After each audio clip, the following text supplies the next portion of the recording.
안녕하세요. 오늘은 innate immunity, 즉 내재 면역에 대해서 알아보도록 하겠습니다. 먼저 개요, 다음에 보체계, 다음 보체계의 주요 구성 세포에 대해서 알아보도록 하겠습니다. innate immunity 개요인데요. 자, 일단 1차 방어선을 병원체가 뚫고 들어오게 되면, 즉 피부나 점막을 뚫고 들어오게 되면 그 다음에 바로 대응하게 되는 시스템이 내재 면역, 즉 innate immunity입니다. 즉 병원체가 딱 뚫고 들어왔을 때 바로 그 주변에 있던 그 이펙터 셀들, 뭐 대시세포나 뭐 일부 비만세포나 다양한 셀들이 제거를 하거나 또는 보체에 의해서 이 병원체가 제거가 되면 자, 감염이 끝나게 되죠. 그렇지 못한 경우에는 염증, 인플라메이션이 일어나거나 또는 이펙터 셀들의 리크루트먼트나 액티베이션, 활성화가 일어나게 됩니다. 자, 이렇게 되는 걸 이제 induced response라고 하고요. 요 두 가지를 크게 이제 내재 면역이라고 합니다. 그래서 immediate, induced로 나누기도 하고요. 다음 이렇게 해서도 해결이 안 됐을 때는 이제 림프기관으로 안티젠이 이동이 되면서 나이브한 B셀, T셀이 인식하게 되고 그러면서 이제 그 이펙터 셀들이 뭐 클로널 익스펜션, 즉 팽창이나 디퍼런시에이션 분화가 되면서 이제 병원체에 대응하게 되는 이런 것들이 적응 면역이 됩니다.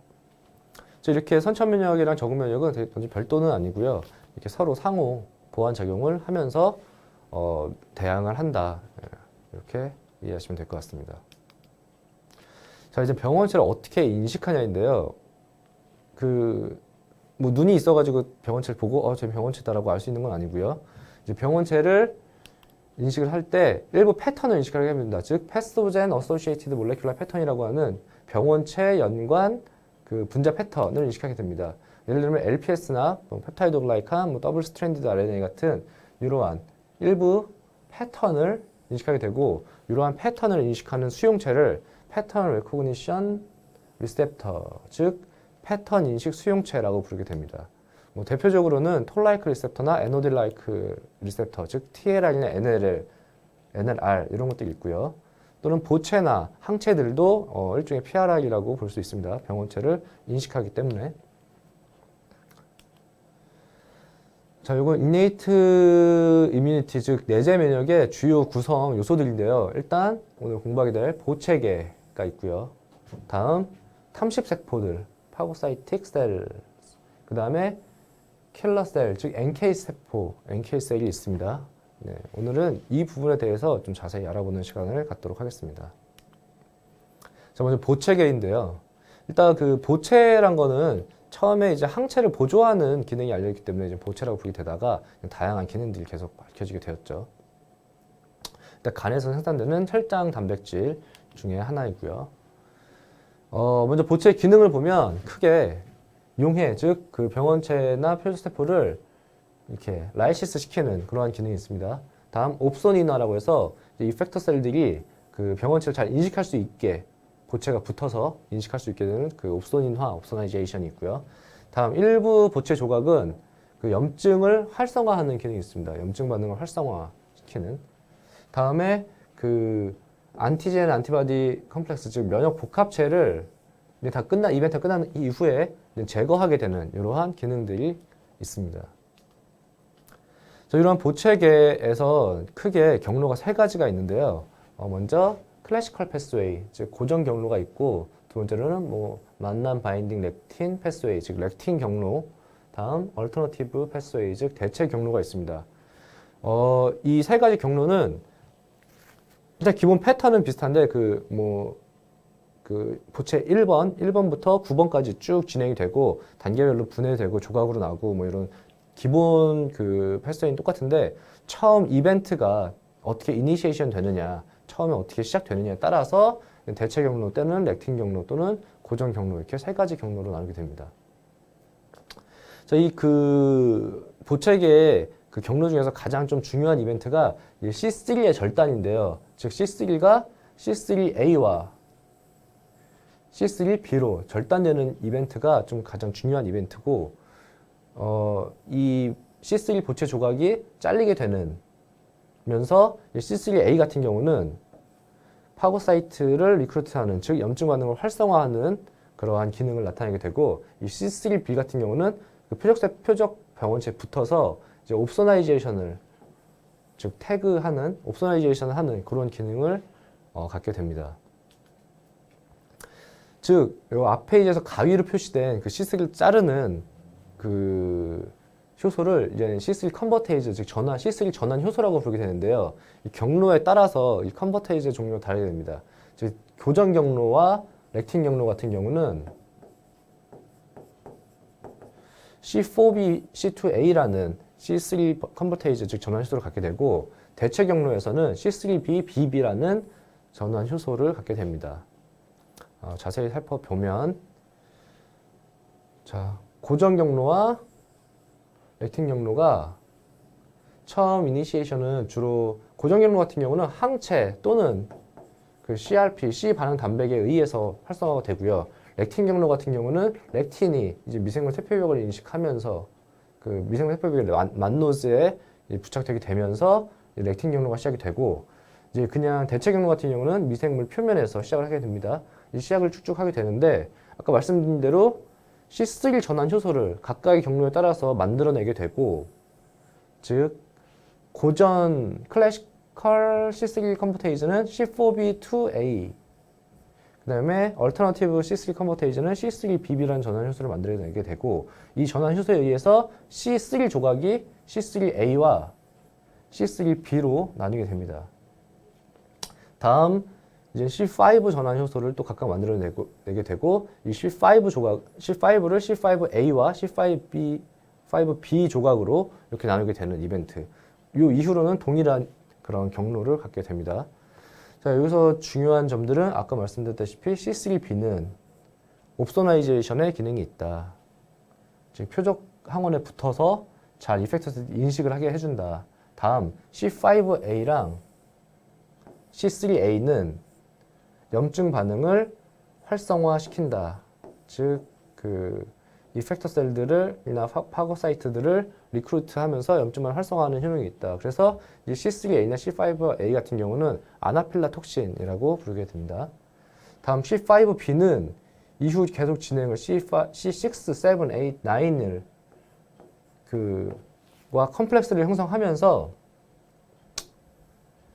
MAC, 즉 멤브레인 어택 컴플렉스, 막 공격 복합체라는 것을 형성하게 돼서 그 표적 항원에 붙어서 그 용해시키는, 라이시스하는 그러한 기능을 갖게 됩니다.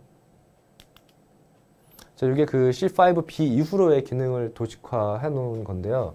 그 C5B가 C5B, 6, 7, 그 다음에 8과 컴플렉스를 이루고 그 패소젠, 병원체에 막에 붙게 되고요. 이제 C9, 999이 계속 연달아서 붙게 되면서 이러한 컴플렉스를 형성하면서 포어를 형성하게 됩니다. 이렇게 해서 이 병원체에 라이시스를 유도하게 되고, 이러한 컴플렉스를 MAC, 즉 멤브레인 어택 컴플렉스라고 부르게 됩니다.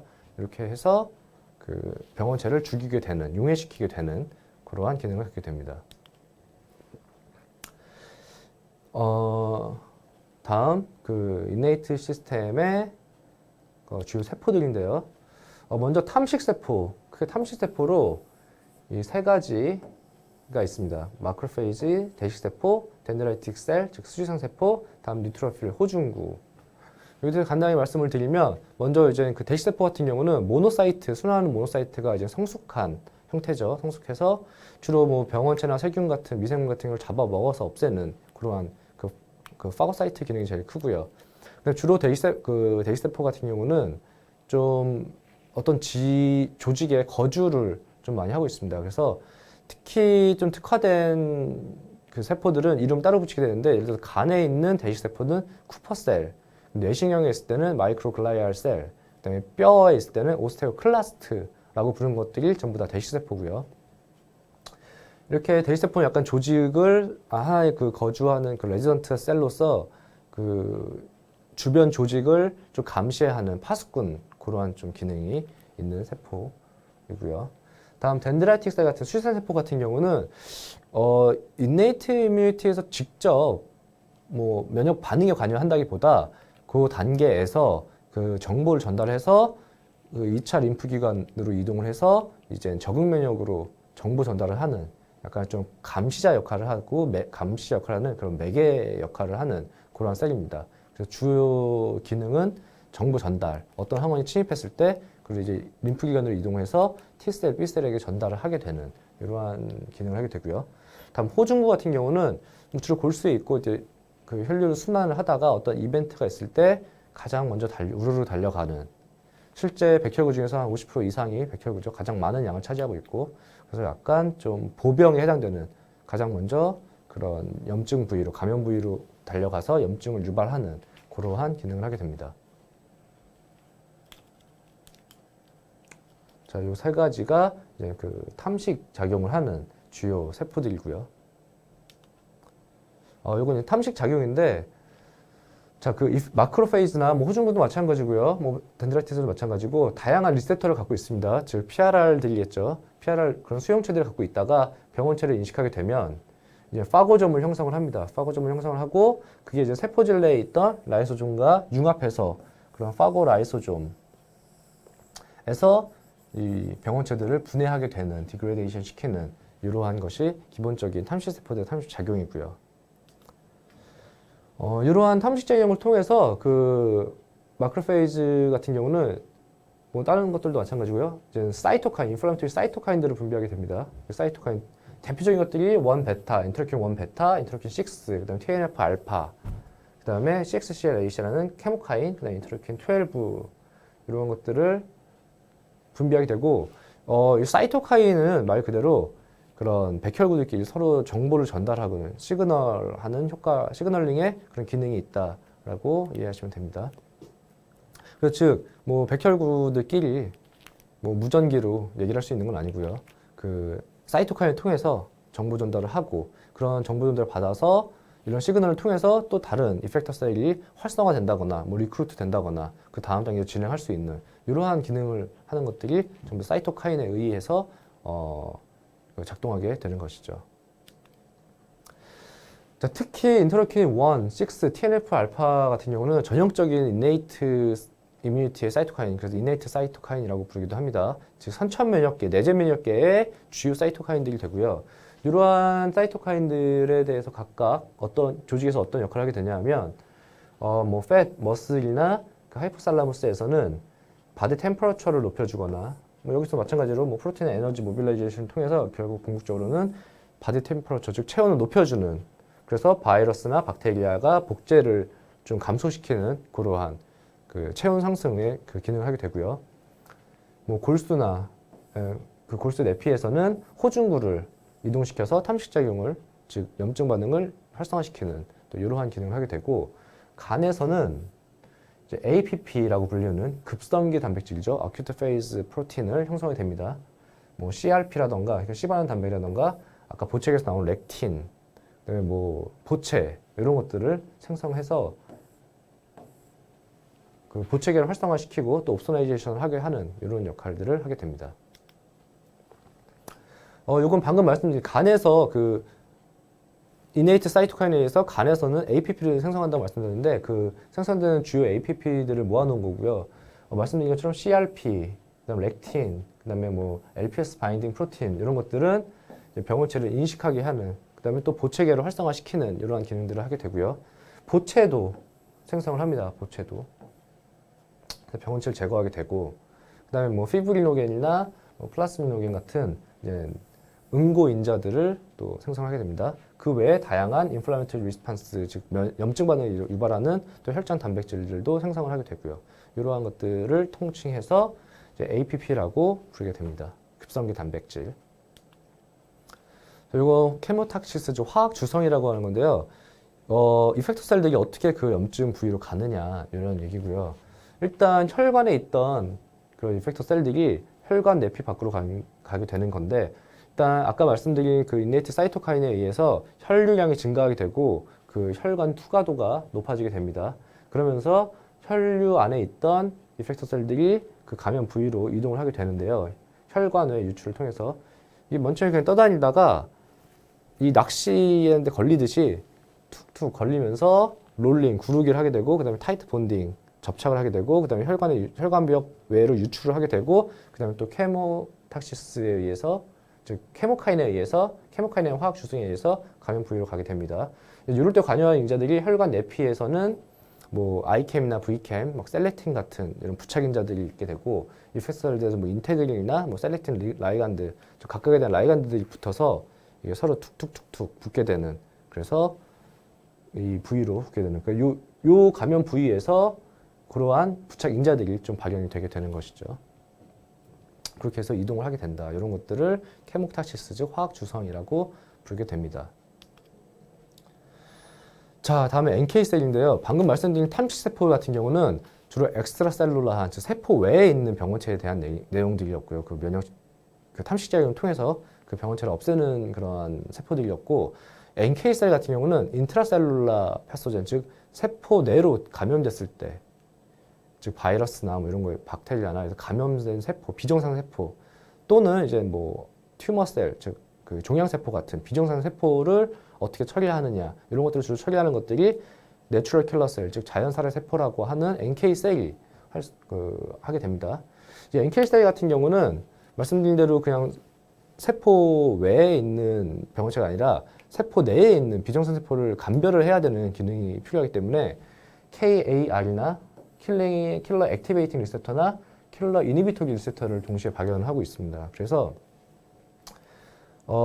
기본적으로 액티베이팅 할 수 있는 킬러로서 가지고 있는데, 액티베이팅 리셉터가 돼 있는데, 이제 정상세포 같은 경우는 이니비토리 리셉터에, 즉 킬링을 억제할 수 있는 리셉터에 발견하는 라이간드를 갖고 있는데, 이게 감염이 되거나 뭐 종양화가 되거나 해서 티메노제네시스가 돼서 비정상 세포가 됐을 때는 이러한 그 KIR, 즉 킬러 이니비토리 리셉터에 대한 수용체가 없어지게 됩니다. 사라지게 되고, 이러면서 그 킬링이 액티베이션 되는 이러한 개념을 기본적으로 가지게 됩니다. 그래서 말씀드린 대로 주로 아까 탐식세포들은 잡아먹어서 없애는 반면에 얘는 NK세 같은 경우 바로 부착을 해서, 이게 비정상세포라는 게 인지가 되면 얘를 죽이고 가게 되는, 얘는 이제 프로그램드 셀 데스, 즉 에이팝토시스로 사멸하게 되는 이러한 그런 과정을 거치게 됩니다. 자, 또 하나 중요한 것이 이제 NK셀 같은 경우는 아까 인네이트 사이토카인 인터루킨 12, 즉 인터루킨 12에 의해서 활성화가 되고요.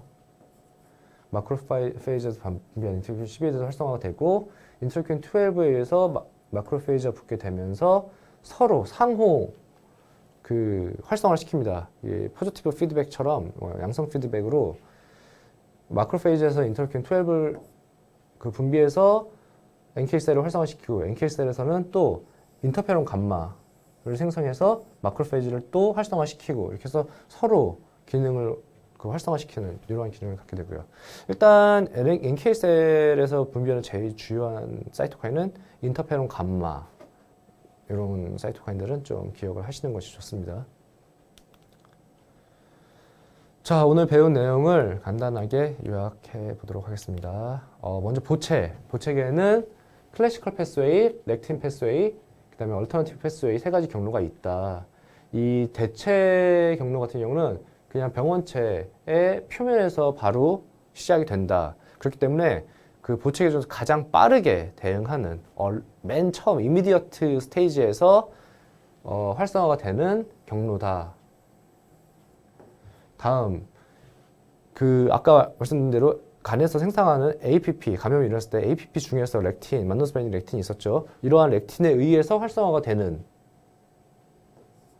경로가 만노스 또는 만남 바인딩 렉틴 패스웨이라고 부르게 되고요. 이게 순서적으로는 그 다음이 됩니다. 그 다음이 되고, 클래시컬 패스웨이 같은 경우는 항체에 붙어서 활성화가 되거나, 또는 적응 면역계죠. 이제 어댑티브 이뮤 시스템에서 항체에 붙어서 이제 활성화가 되거나, 또는 아까 말씀드린 APP 중에서 CRP에 의해서 활성화됩니다. 이거는 좀 렉틴이랑 거의 유사한 단계죠. 그래서 선천 면역계의 뒷부분 또는 후기 부분 또는 적응 면역계에서 활성화가 되는 게 클래시컬 패스웨이다 라고 이해하시면 좋을 것 같습니다. 그래서 약간 컨버테이즈 종류는 다르지만 기본적으로 C3 컨버테이즈 생성해내고 이 C3 컨버테이즈에 의해서 C3가 분해되는 게 가장 중요한 이벤트라고 말씀드렸고요. 그래서 C3A, C3B로 나눠지게 되고 그 이후로 또 C5도 C5A와 C5B로 나눠지게 되는 것들이 좀 주요 이벤트. 그래서 C3A, C5A 같은 경우는 염증을 메디에이션 하는 염증 반응 활성화시키는 그러한 작용이 있고 C3B 같은 경우는 그 파고사이트 리셉터에 붙게 되는 즉 옵소나이제이션의 기능이 있다. 그 다음에 C5B 같은 경우는 그 뒤로 6, 7, 8, 9과 붙어서 멤브레인 어택 컴플렉스를 형성해서 그 패소젠의 세포 표면에 그 포어를 형성하면서 그 라이시스 시킨다, 즉 용해시키는 그러한 기능이 있습니다.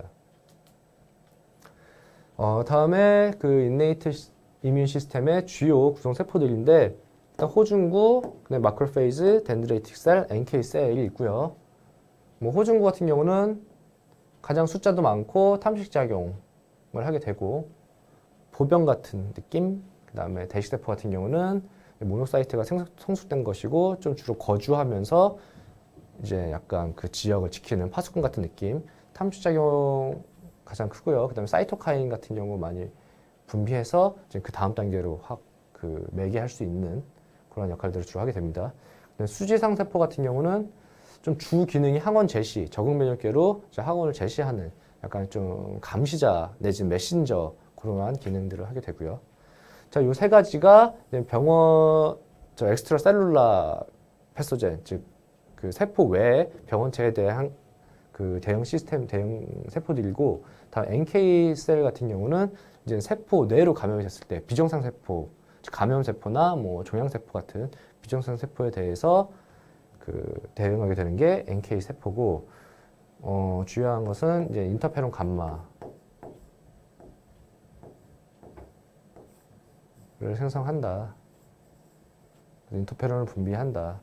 그 다음에 대시세포랑 서로 활성화시킨다. 이런 것들을 기억하시면 될 것 같습니다.